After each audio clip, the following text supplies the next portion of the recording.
সংকটে টেক্সটাইল খাত ঘুরে দাঁড়াতে প্রয়োজন শক্তিশালী নীতিমালা জানিয়েছেন বিটিএম এর সভাপতি। নিরবিচ্ছিন্ন জ্বালানি সরবরাহ নিশ্চিতের তাগিদ। রাজস্ব আয়ের লক্ষ্য অর্জন নিয়ে পিপিআরসি সংশয়, সরকারি বিনিয়োগ থেকে আসছে না প্রত্যাশিত সুফল। সর্বজনীন পেনশন স্কিম চাঙা রাখতে চায় সরকার। শরিয়া ভাষণ সহ কাঠামো সংস্কারের উদ্যোগ, আস্থা অর্জনে ধাপে ধাপে আনা হবে পরিবর্তন।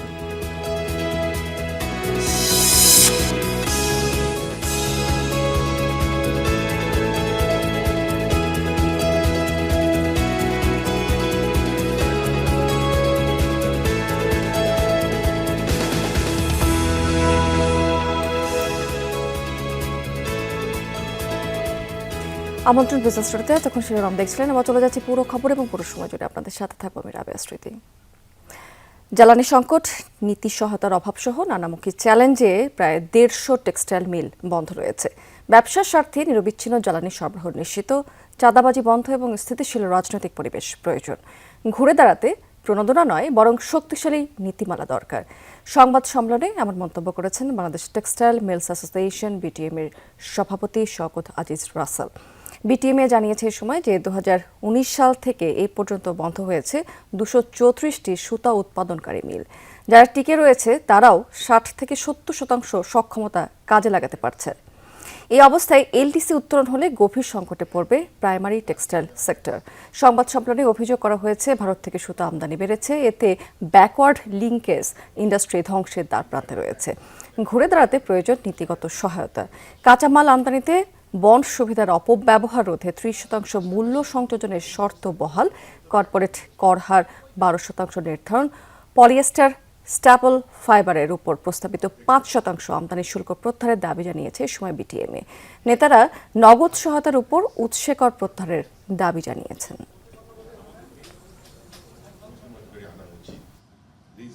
এখন কেন জানি মনে হচ্ছে পলিসিগুলো এমনভাবে নেওয়া হচ্ছে যে আমাদের দেশে বোধহয় সুতা টুতার অ্যাক্সেসরিজ তৈরি না করলেই চলবে। আমরা তো ডুবছি। এর আগে শুনতাম ব্যবসা বন্ধ হয়, এখন দেখতেছি ব্যাংক বন্ধ হয়, আবার ব্যাংক বন্ধ হইলে ব্যবসা বন্ধ হয়। একটা খুব কঠিন একটা জায়গায় আমরা আছি।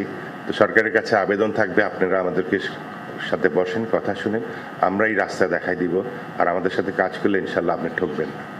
বাজেট বাস্তবায়নের সক্ষমতা নিয়ে প্রশ্ন তুলেছে গবেষণা সংস্থা পিপিআরসি। তারা বলছে যে সরকারি বিনিয়োগ থেকেও মিলছে না কাঙ্ক্ষিত সুফল। প্রতিশ্রুতি সত্ত্বেও সাধারণ মানুষ স্বস্তি পাবে কিনা তা নিয়েও সংশয় রয়েছে। অর্থনীতিবিদ এবং ব্যবসায়ী নেতারা বলেছেন যে বাস্তবসম্মত রোডম্যাপ ছাড়া রাজস্ব আয়ের লক্ষ্যমাত্রা কাগজে স্বপ্ন হয়ে থাকবে।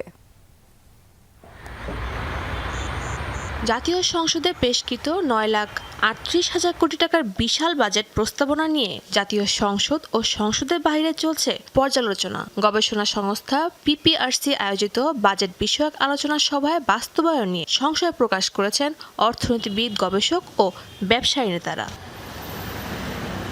জানান, রাজস্ব আদায় উচ্চ লক্ষ্যমাত্রা বাস্তবসম্মত হয়নি, খরচের খাতেও রয়েছে এক ধরনের অস্বচ্ছতা।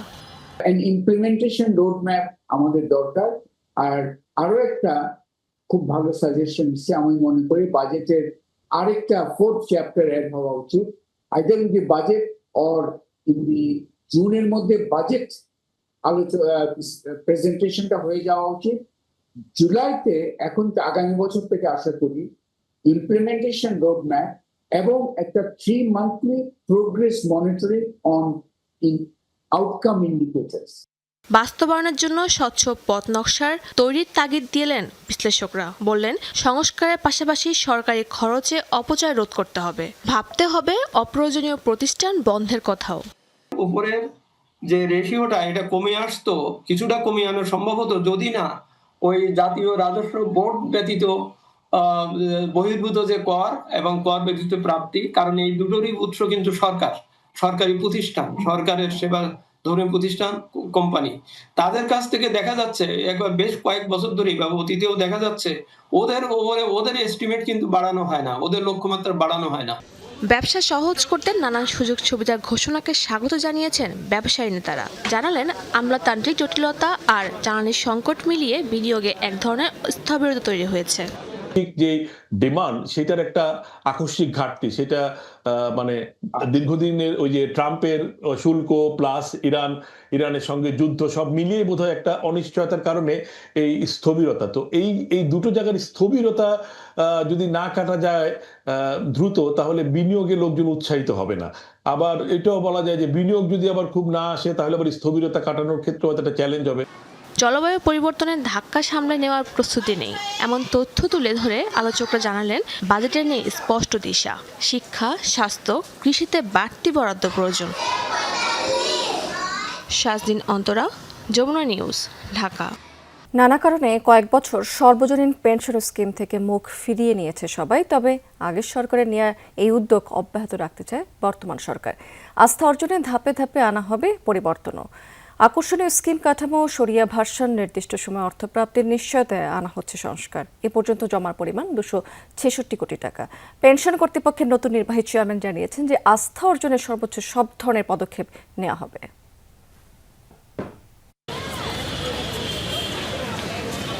সর্বজনীন পেনশন স্কিম 2023 সালে শুরু হয়। কার্যক্রম শুরুর পর থেকেই ছিল নানামুখী চ্যালেঞ্জ। কঠিন ছিল মানুষের আস্থা অর্জন। পথ চলার পর ধীরে ধীরে বাড়তে থাকে আস্থা। তবে 24-এর গণ অভ্যুত্থান পরবর্তী সময়ে তৈরি হয় সংকট। তবে নির্বাচনের পর কেটেছে সেই অনিশ্চয়তা।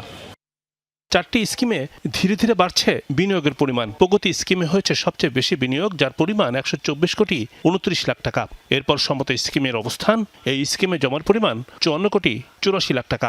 সমতায় যোগ দিয়েছে সবচেয়ে বেশি 2,86,000 মানুষ।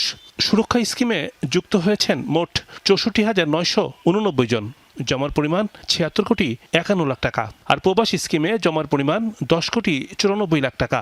মোট 3,78,000 জন 4টি স্কিমে বিনিয়োগ করেছেন 266 কোটি 61 লাখ টাকা। 2030 সালের মধ্যে অন্তত 4 কোটি পরিবারের অন্তত একজন করে এই পেনশনের আওতায় আসবে, এটা হচ্ছে লক্ষ্যমাত্রা। এটি যদি হয় তাহলে বাংলাদেশের মানুষের যে আর্থিক সুরক্ষা, বৃদ্ধ জনগোষ্ঠীর, প্রান্তিক জনগোষ্ঠীর সে আর্থিক সুরক্ষা নিশ্চিত হবে। সুদর্শন মিলিয়ে জমার তুলনায় এখন বিনিয়োগ বেশি, অর্থাৎ জমা হওয়া অর্থের এখন ট্রেজারি বন্ডে বিনিয়োগ হয়েছে 294 কোটি টাকা। জমা করা অর্থ থেকে মুনাফা হয়েছে 39 কোটি টাকার বেশি। পেনশন স্কিমের অর্থ থেকে নেওয়া যায় ঋণ, সেই সুযোগ কাজে লাগিয়ে 4 কোটি টাকার বেশি ঋণ ছাড় করেছে কর্তৃপক্ষ। নতুন সময়ে নানা ক্ষেত্রে আনা হচ্ছে পরিবর্তন। আইনের যে দুর্বলতা আছে সেগুলো আমরা কাটিয়ে, সেগুলো আমরা খতিয়ে দেখছি। খতিয়ে দেখে আমরা প্রয়োজনীয় আমাদের সংশোধন হবে। 30% গ্র্যাচুইটির করে ঘোষণা করা হয়েছে। একটি মানুষ 60 বছর পূর্তি উপলক্ষে যে টাকা সে জমা করলো তার 30% গ্র্যাচুইটি হিসেবে একমাটি সে পেয়ে যাবে। ধরেন 1 কোটি টাকা জমা হলো, তার 30 লাখ টাকা সে একমাটি পেয়ে যাবে। শরিয়া ভিত্তিক স্কিম চালুর ব্যাপারে আমাদের কর্মকাণ্ড চলছে। বলা হচ্ছে আস্থা অর্জনই সবচেয়ে বড় চ্যালেঞ্জ। মানুষের আর্থিক অবস্থার উন্নতি দরকার।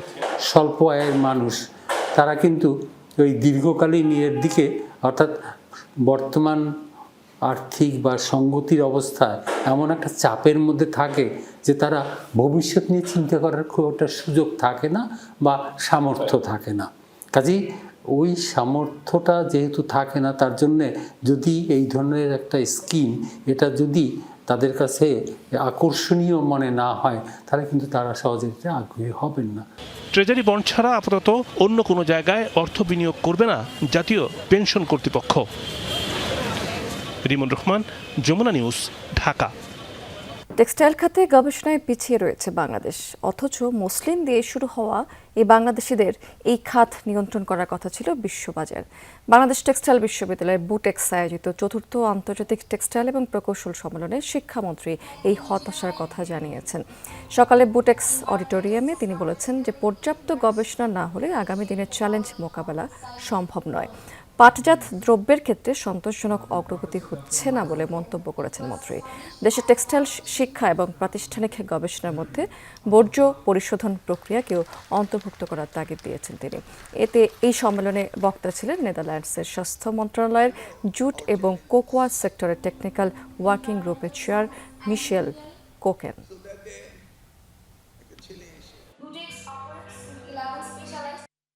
A textile university will be the innovation of textile science.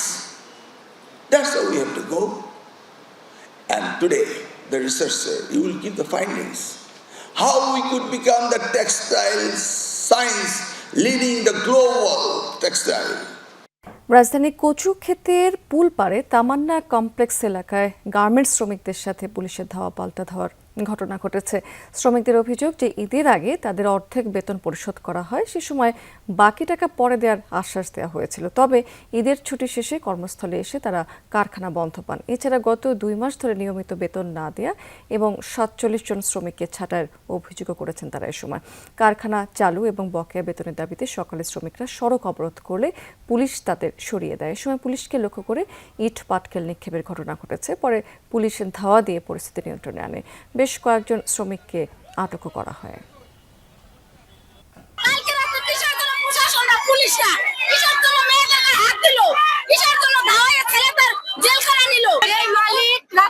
Police দিয়া শ্রমিক করে মাল খাওয়ায়, যে মালিক রাতে রাতে মাল চুরি করে নিয়ে যায় নামায়, এই মালিক মালিক এসে আমাকে জবাব দিয়ে যাবে। সব মালিক আসুক আমাকে কথা বলবো। দর্শক, এবার জানাবো সাপ্তাহিক পুঁজিবাজারের খবরাখবর। গেল সপ্তাহে ঊর্ধ্বমুখী প্রবণতা ছিল পুঁজিবাজারে। ডিএসসি প্রধান সূচকের সাথে বেড়েছে অধিকাংশ প্রতিষ্ঠানের শেয়ারের দর, তবে সপ্তাহের ব্যবধানে কিছুটা কমেছে সার্বিক লেনদেনের পরিমাণ। একই ধরনের গতিধারা ছিল কিন্তু সিএসসির ইন্ডেক্সও। প্রথমে ডিএসসির খবরাখবর এক নজরে আপনাদেরকে একটু জানিয়ে দিতে চাই আমরা। দেশের প্রধান পুঁজিবাজার ঢাকা স্টক এক্সচেঞ্জের সাধারণ মূল্য সূচক 141 পয়েন্টে বেড়ে দাঁড়িয়েছে 5661 পয়েন্টে। বেড়েছে ডিএসসিএস এবং ডিএস30 সূচক। গেল সপ্তাহে সার্বিক লেনদেন হয়েছে 6419 কোটি টাকা শেয়ার। এর আগের সপ্তাহে লেনদেন হয়েছিল 6438 কোটি টাকা শেয়ার। হাত বদল হওয়া প্রতিষ্ঠানের মধ্যে দাম বেড়েছে 222টি, কমেছে 146টি এবং অপরিবর্তিত ছিল মাত্র 22টি কোম্পানির শেয়ারের দর। ডিএসসিতে লেনদেনের ভিত্তিতে শীর্ষে ছিল সামিট অ্যালায়েন্স পোর্ট। হাত বদল করেছে এই কোম্পানিটি মোট 55 কোটি 88 লাখ টাকা শেয়ার। 42 কোটি 42 লাখ টাকা কিছু বেশি লেনদেনে দ্বিতীয় অবস্থানে ছিল আইপিটিসি ফাইন্যান্স। তৃতীয় অবস্থানে ছিল এনসিসি ব্যাংক। প্রায় 40 ভাগ বেড়ে দর বৃদ্ধি তালিকায় গত সপ্তাহে শীর্ষে ছিল ডিএসসিতে সাইফ পাওয়ার। এরপরই রয়েছে যথাক্রমে ন্যাশনাল ফিড মিল এবং এসএস স্টিল। গত সপ্তাহে দর পতনের তালিকায় আমরা দেখতে পেয়েছি বেক্সিমকোকে প্রায় 40 ভাগ কমে প্রথমেই কিন্তু এই কোম্পানিটি ছিল। এরপরের অবস্থানে ছিল শ্যাম্পুর সুগার মিলস এবং রিজেন্ট টেক্সটাইল। একই সাথে চট্টগ্রাম স্টক এক্সচেঞ্জের খবরাখবর আপনাদেরকে জানিয়ে দেব। সিএসসিতে মূল সূচক যেটি সিএসপি, সেটি কিন্তু 1% মতো বেড়ে দাঁড়িয়েছে 15,354 পয়েন্টে। বেড়েছে অন্য দুটি সূচকও। লেনদেন হওয়া 330টি প্রতিষ্ঠানের মধ্যে দাম বেড়েছে 194টি এবং কমে গেছে 111টি। অপরিবর্তিত ছিল মাত্র 25টি কোম্পানির শেয়ারের দর।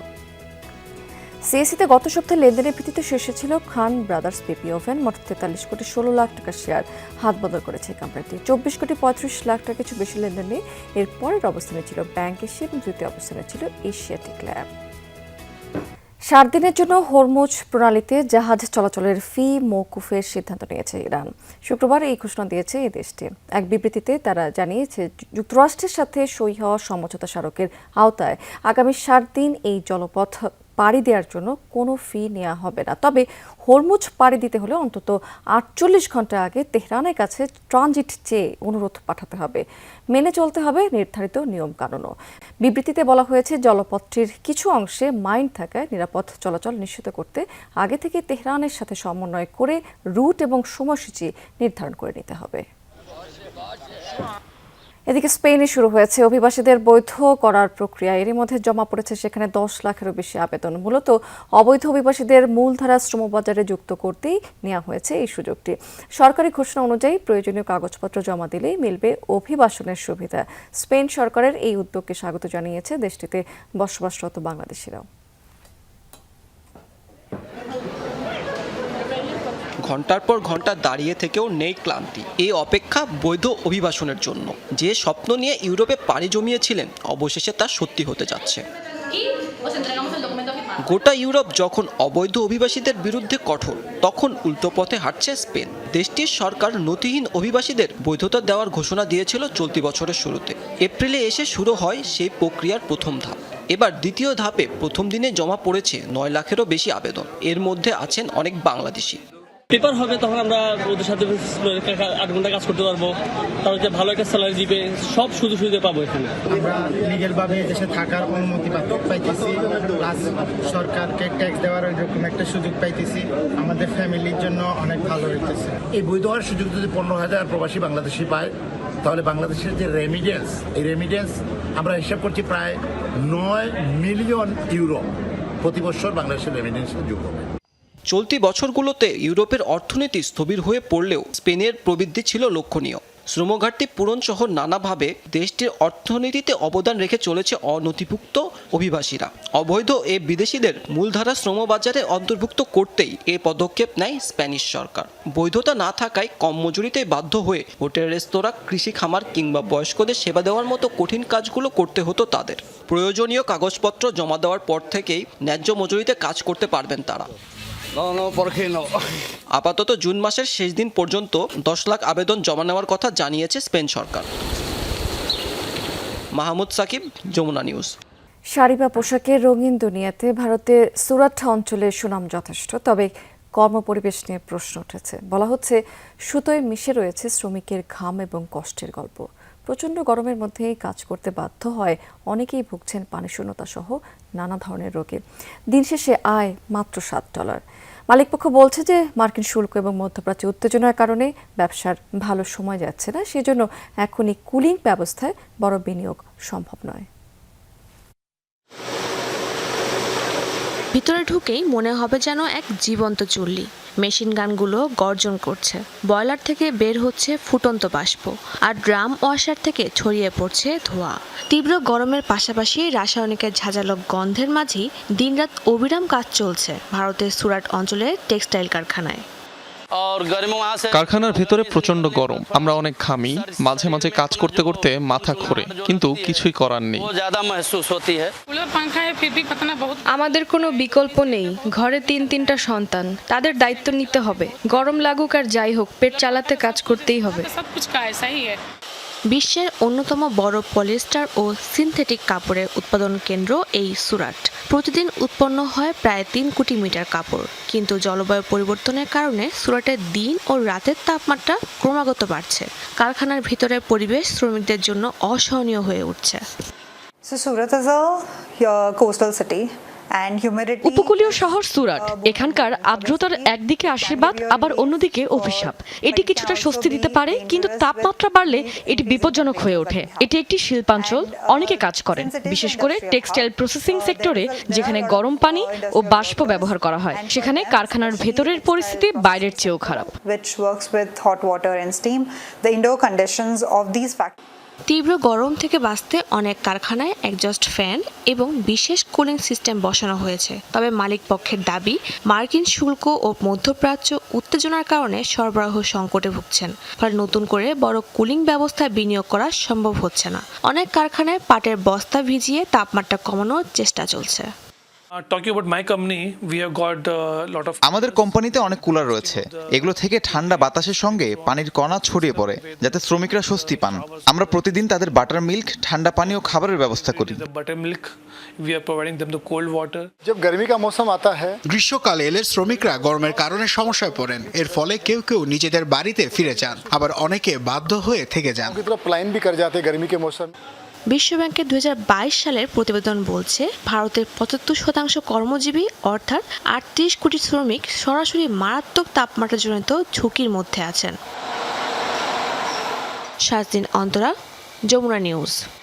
সিরাজগঞ্জে দিনব্যাপী স্টুডেন্ট ব্যাংকিং কনফারেন্স 2026 অনুষ্ঠিত হয়েছে। সকালে বাংলাদেশ ব্যাংকের সার্বিক তত্ত্বাবধানে এবং জেলার সকল তফসিলি ব্যাংকের সমন্বিত আয়োজনে কনফারেন্স অনুষ্ঠিত হয়েছে।